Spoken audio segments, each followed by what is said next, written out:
a university? Probably seems a rather stupid question, doesn't it? After all, most of the adults in this room probably went to one, and most of the young people are probably planning to go to one. But why go to university? Why do we as a society have universities? What are they for? What are universities really about? One way of thinking of a university is as a place dedicated to learning. Historically, that's what universities have been. It's a community of scholars and teachers. So really, university is for life. You go there, you're initiated into the community, and you spend the rest of your life dedicated to the pursuit of knowledge. Now that's not quite how it works these days. So why do we encourage young people to start their adult lives with a few years in academia? Perhaps even more surprisingly, why do our politicians assume that that's what more and more of our young people should be doing?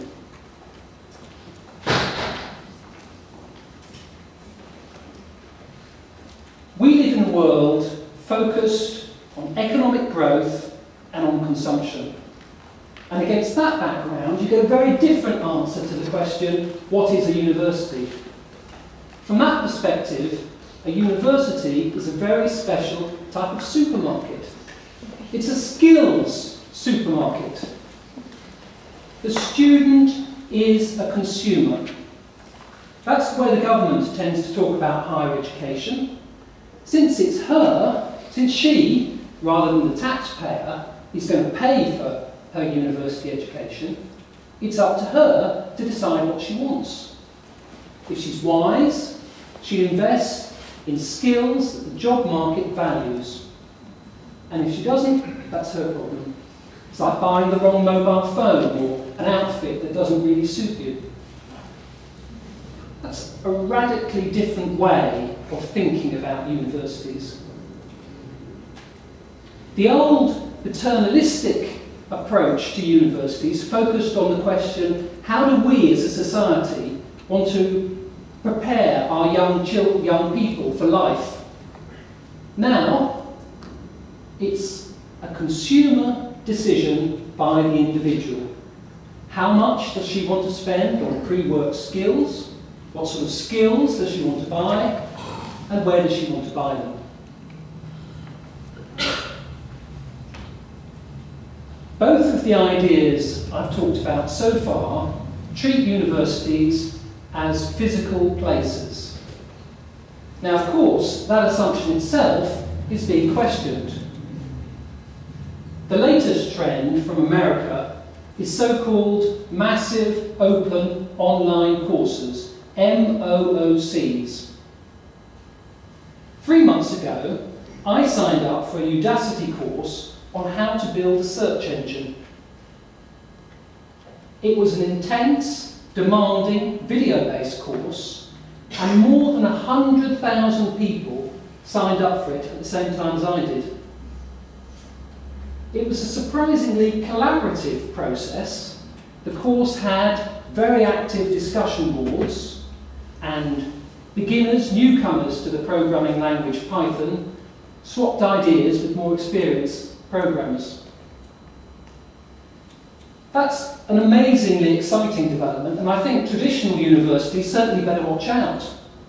You can learn an awful lot at a virtual university, and you'll have classmates from all around the world.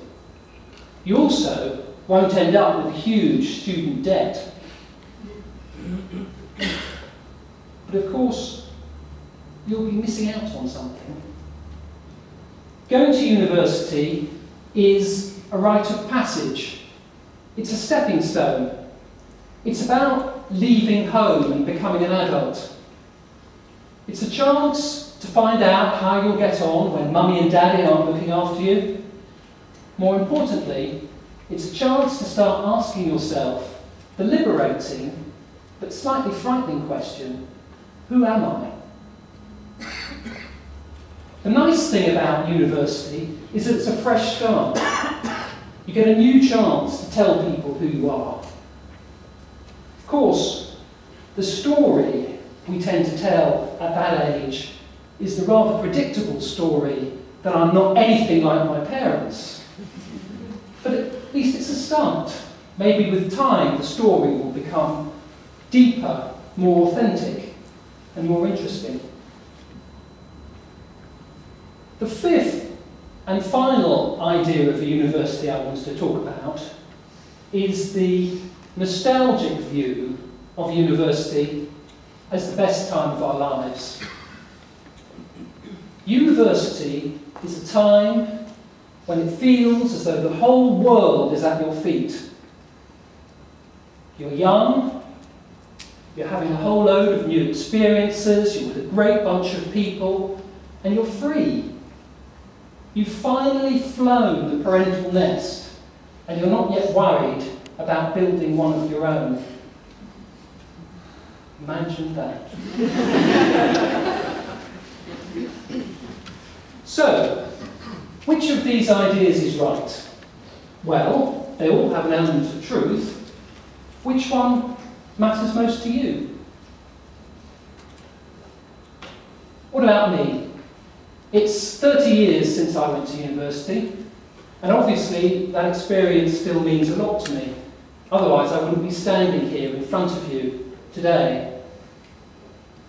I did have a fantastic time, and I met an amazing group of people, some of whom I'm still very close to.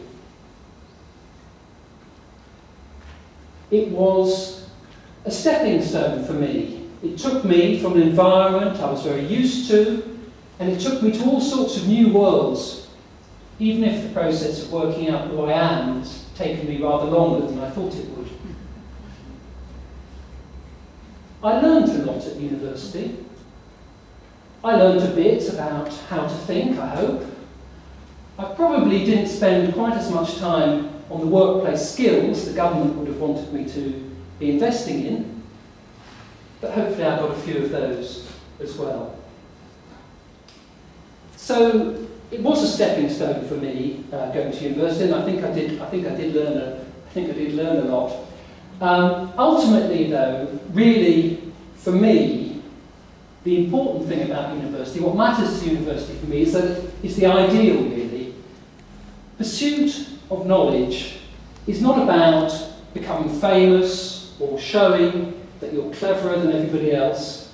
It's about a community with a shared purpose. Working at the coalface of knowledge demands dedication and discipline and selflessness. It's about accepting that you won't always be right. It's about accepting that there's always more to find out. It's about recognising that you may be able to make a contribution, but it's only going to be a small contribution to a much wider whole.